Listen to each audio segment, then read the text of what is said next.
Okay, so we had to dig deep today, doing some long division. So to set it up, we have 295 divided by 7. Yeah, remember how at least it looks? Okay. How many times does 7 go into 2? It doesn't. How many times does 7 go into 29? 4 times. 4 times 7 is 28. Then we subtract and we get 1, right? Drop the 5. 7 goes into 15 2 times. 2 times 7, 14. Subtract that, we get 1. Nothing left to drop, right? Because this guy is your remainder. So I heard someone say 42 with a remainder of 1, right? But what I want you to do is 42 and 1/7, because you have 1 left over out of the 7. That makes sense? It's a piece that's being left over. This is how I want it. This is how I want it. I don't want it any other way. This is how I want it. I don't want it any other way. I want it like this. Okay? I know there's decimals. We're not doing decimals with polynomials. Okay? We're going to have to figure out how to write our remainder as a fraction with our polynomials. All right? So we are going to do this today.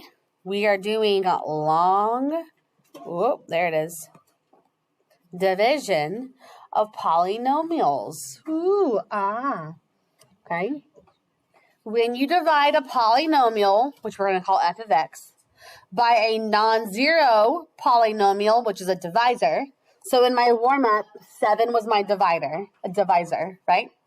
You get a quotient and a remainder polynomial. So you do quotient plus remainder. Just like my warm-up, your remainder is written as the remainder over the divisor. So like we had 1 over 7. 1 was the remainder, 7 was the divisor. Okay? The degree of the divisor is less than or equal to the degree of the dividend. That's your original function. Okay? Also, the degree of the remainder must be less than the degree of the divisor. So we got to divide by something less than what's there. Does that make sense? I can't divide x4 out of x3. That doesn't make sense. It has to. This is very fancy for it has to be a less degree. Okay? We are going to do long division first. There's 2 ways to do division. First one we're doing is long division. Then we're going to do it a different way on the back. Or towards the bottom, I mean. All right, so we are going to use long division. We're going to do 2x squared minus 5x minus 3 divided by x minus 3. We're still going to set it up just like we did our warm-up. Okay, so x minus 3, that's my divisor. That goes out front. And we are going, our dividend, 2x squared minus 5x minus 3. So it's still set up just like that. Okay. When we do long division, you're going to compare the first terms together first. Okay. So how many times does x go into 2x squared? X times what is 2x squared? 2x. Does that make sense? So same thing like up here. 7 times 4. We could do that to get into 29, right? X times 2x gives me 2x squared. So 2x. And you write it above the matching piece in the equation. Okay. Just like long division, now I multiply to bring it back down. So 2x times x, we know is 2x squared. We just did that. I also have to do 2x times negative 3, which is negative 6x. So both pieces have to get multiplied by the 2x. Okay? So when I did that in my warm-up, what did I do with 29 and 28? We subtracted them. We still do that. We're going to subtract. 2x squared minus 2x squared cancel. That has to happen. That's supposed to happen. Okay? But what is negative 5 minus negative 6? Negative 5 minus negative 6. It becomes a plus 6. So that becomes a 1. A 1x. You put a 1 there. Negative 5 minus negative 6 is negative 5 plus 6, which is a 1x. Okay? And we're going to drop the negative 3.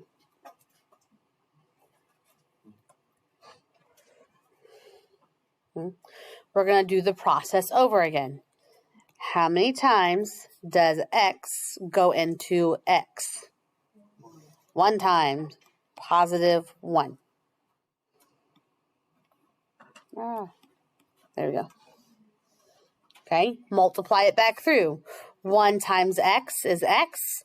1 times negative 3 is negative 3.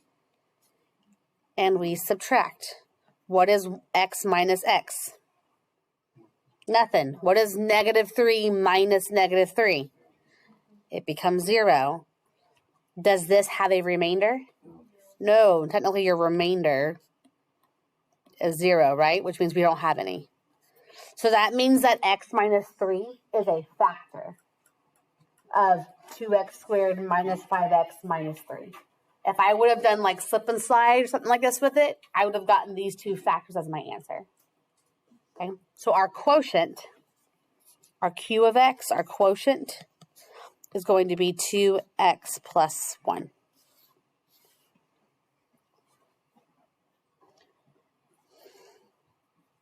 Okay, we're not adding a remainder because we don't have one.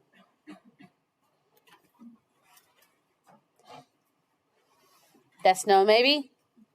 Yeah? So long division, it also proves if something is a factor or not. My remainder was 0, so x minus 3 is a factor. Okay? My remainder is 0, so x minus 3 is a factor. It divided into it evenly.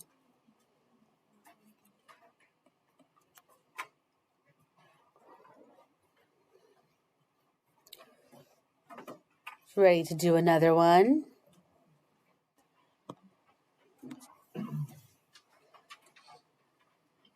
Anyone still writing that down? All right, over here. 2x to the power of 4 plus 3x cubed plus 5x minus 1. Divide that by x squared plus 3x plus 2. So x squared plus 3x plus 2 divided into 2x to the power of 4 plus 3x3. Do I have an x squared? No, I have to put something in its spot. Okay, this is missing the x squared term. You have to put a 0 placeholder. Have to. Everything needs to have a spot. Okay. Then I can continue. Plus 5x minus 1.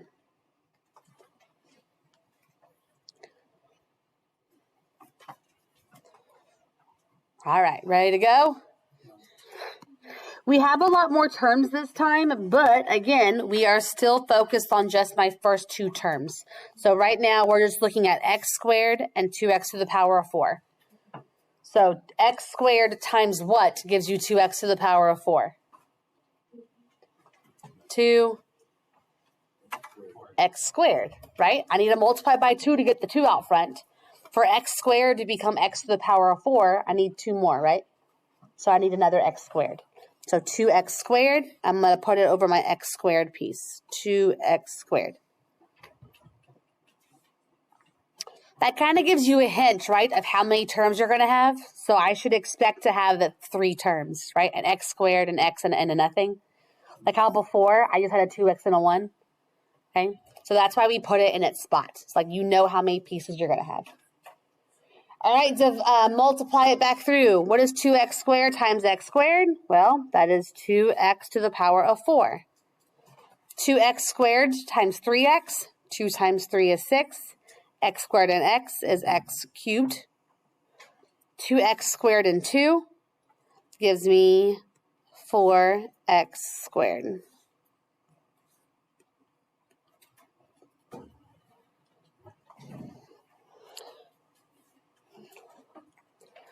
All right, time to subtract. 2x to the fourth minus 2x to the fourth, it's going to be 0. That'll happen every time, okay? 3 minus positive 6, negative 3x cubed. 0 minus positive 4 gives me negative 4x squared. And then we drop the 5x down.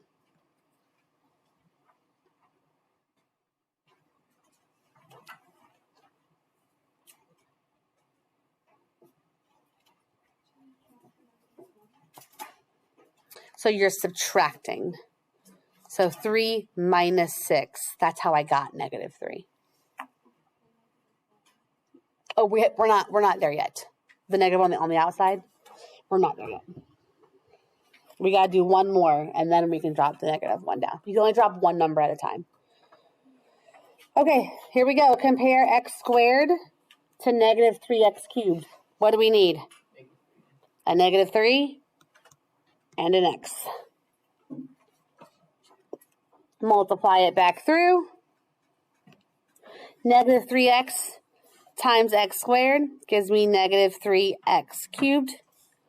Negative 3x times 3x gives me negative 9x squared. Negative 3x times 2 gives me negative 6x.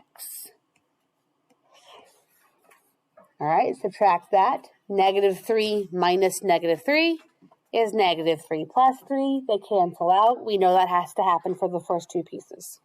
Okay. Negative 4 minus negative 9 is negative 4 plus 9. So that gives me a positive 5x squared. 5 minus negative 6 is 5 plus 6. This gives me a positive 11x. And now I can drop that negative 1. So each time you had a trinomial to work with.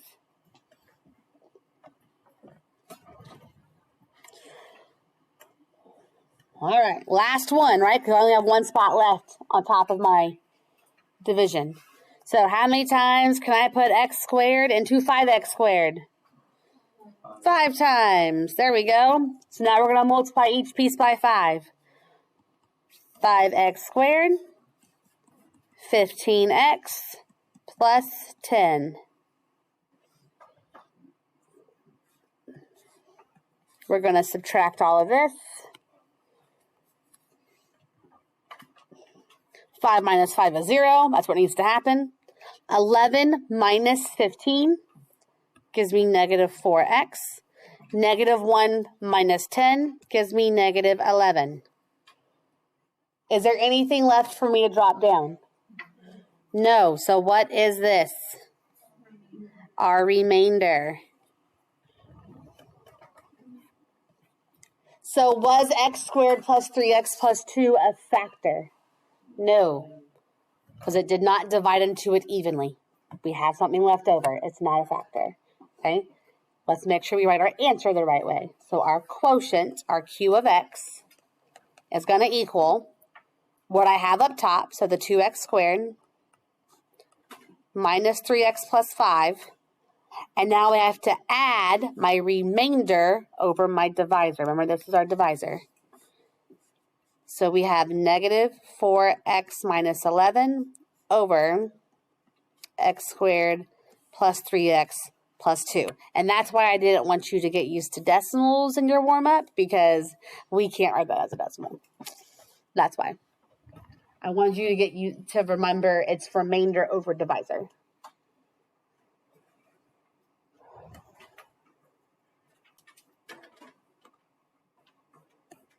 Oh, gosh.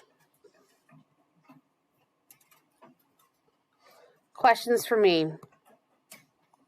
Besides why?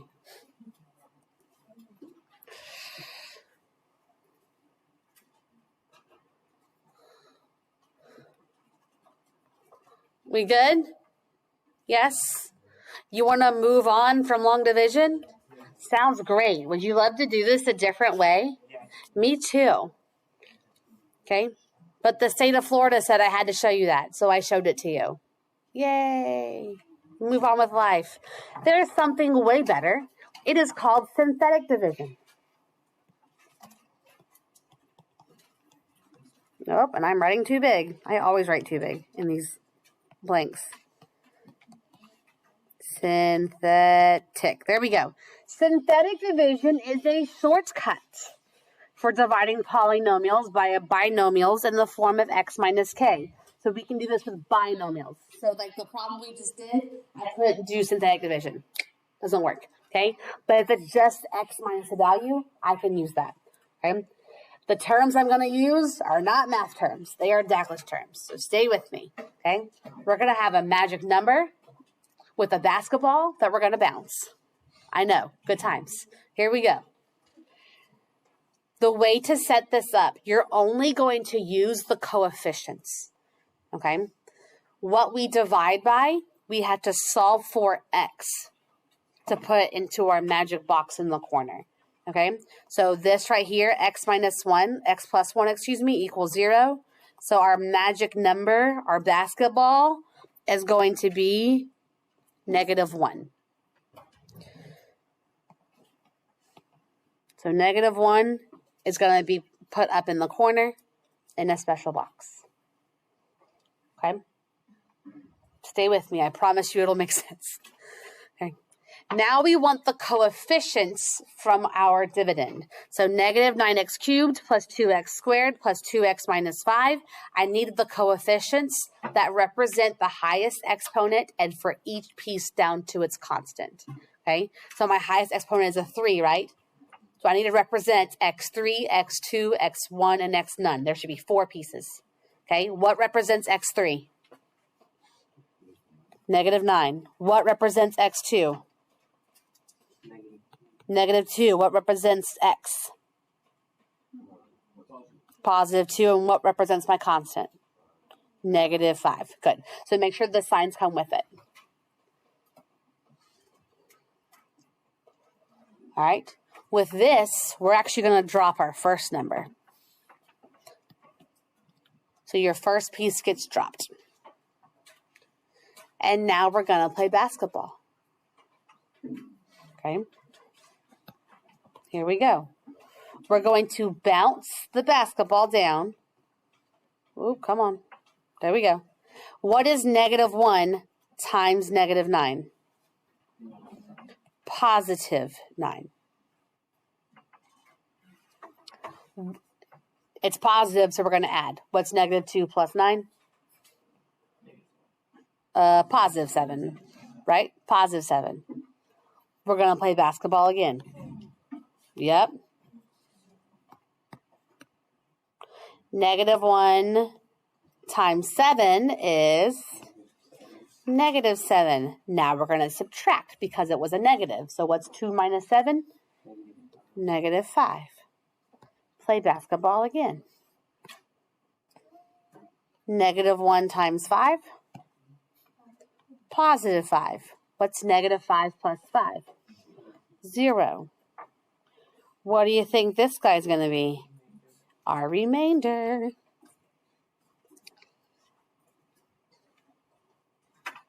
Bonus question, is x plus 1 a factor? Yes, because my remainder was 0. Okay, so yes, it's a factor. Now, how on earth do I write my answer? Like, what is my quotient? Your quotient is -9x squared plus 7x minus 5. So your answer is 1 degree less than what you started with because you did x cubed divided by x, essentially, right? So you took 1 degree out. So you started with an x3, your answers start with 1 degree underneath it. You're taking an x out of that polynomial. Wasn't that better than long division? I think so. I love synthetic division. We're going to use it later when we graph these things too. Wait, so like, what are the ones where you can't use it again? If you're dividing by a trinomial. So as long as we're dividing by a binomial, like x plus 1, and my next one, x minus 3, that's okay. Because you got to be able to solve for x to make your basketball. Okay, here we go. You ready? Do you want to try it? You want to try? How about you try? Try the next one. I'll pause. You try the next one. I'll see how far you can get. Oh, we got all kinds of numbers happening. Okay, let's start here. What was your basketball?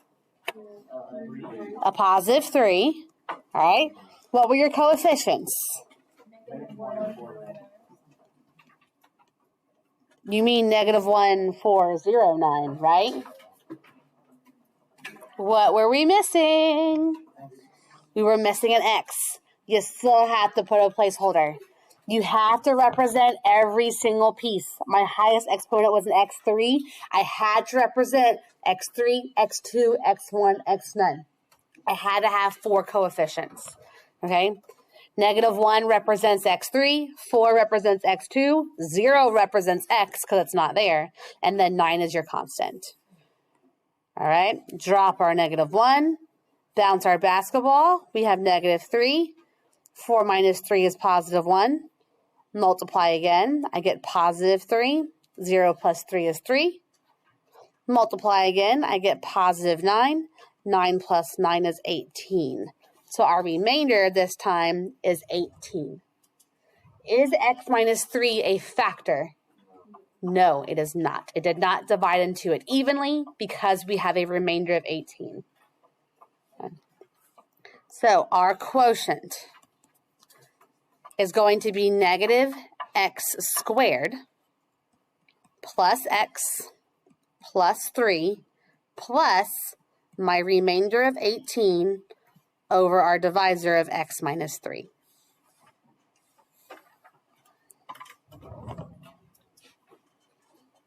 Like that.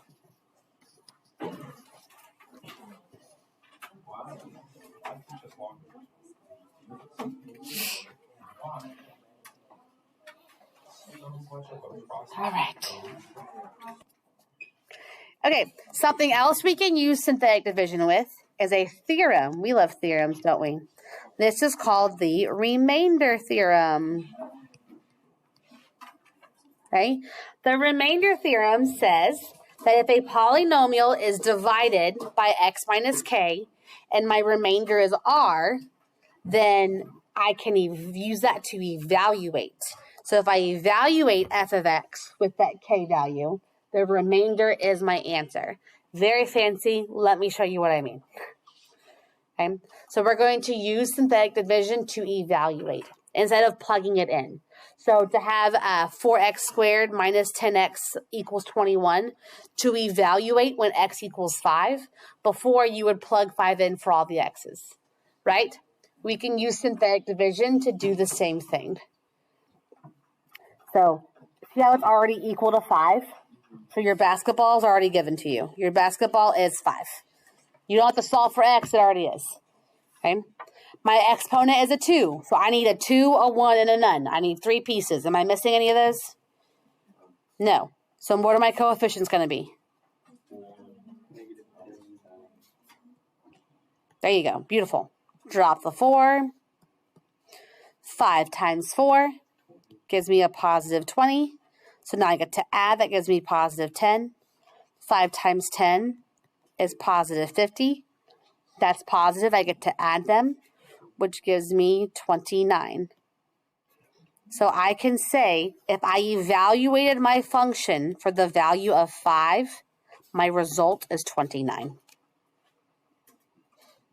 So if I did 4 times 5 squared minus 10 times 5 minus 21, it's 29. So it's another way to evaluate your functions.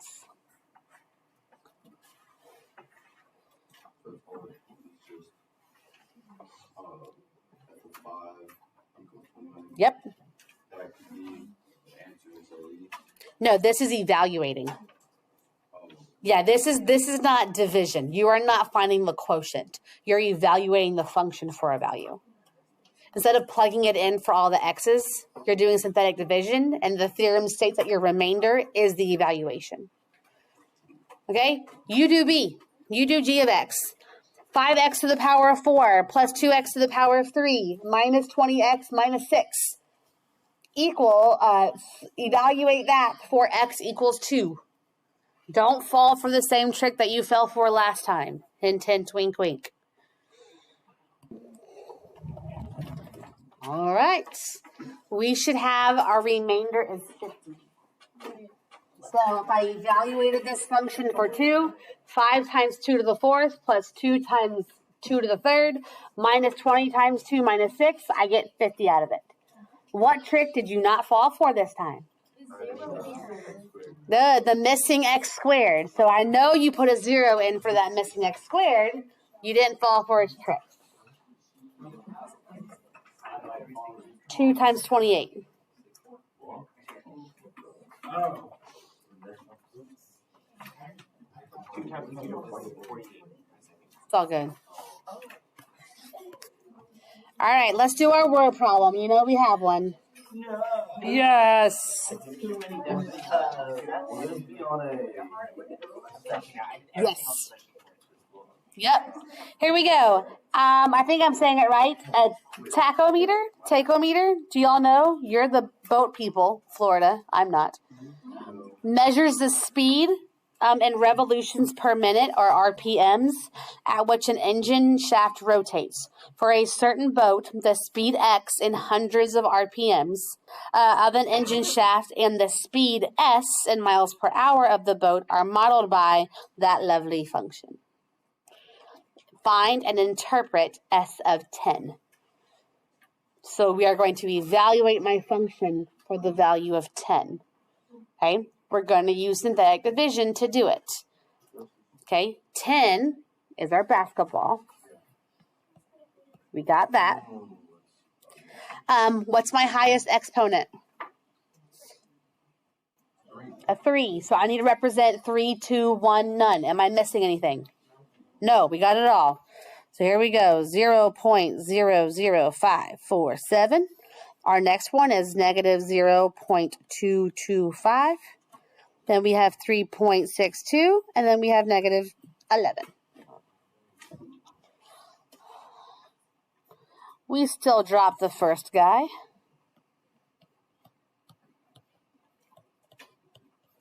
We multiply by 10. That's nice. You just move your decimal back one time, right? So we move it up. We get positive 0.0547. Add those together. I'll help you out. We get negative 0.1703.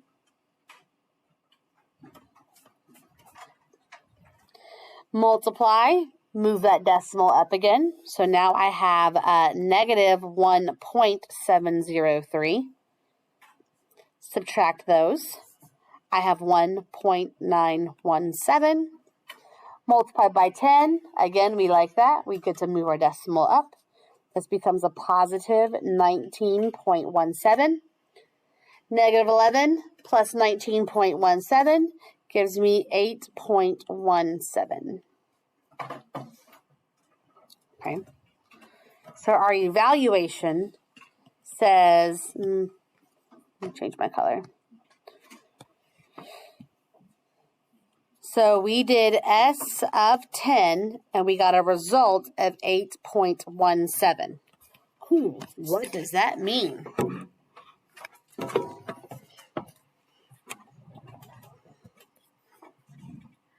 Do you remember? What is S? Speed. S is the speed, and my X value is what? Our RPMs. Okay?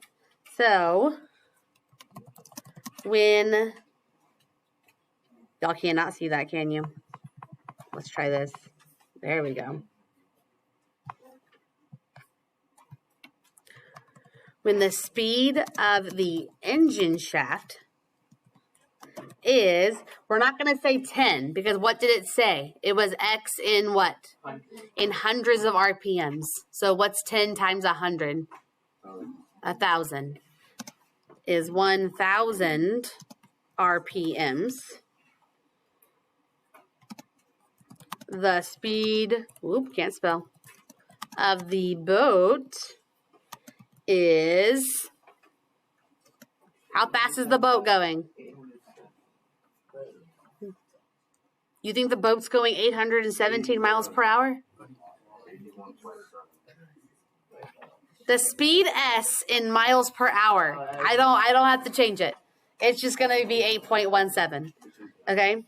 Is 8.17 miles per hour.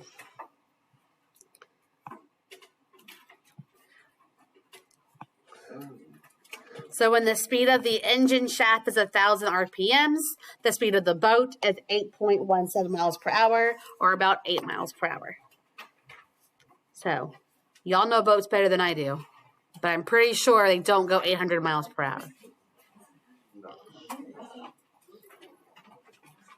We good? So again, in the realm of word problems, like not that bad. We okay? What's up? Yes. Okay. Good job today.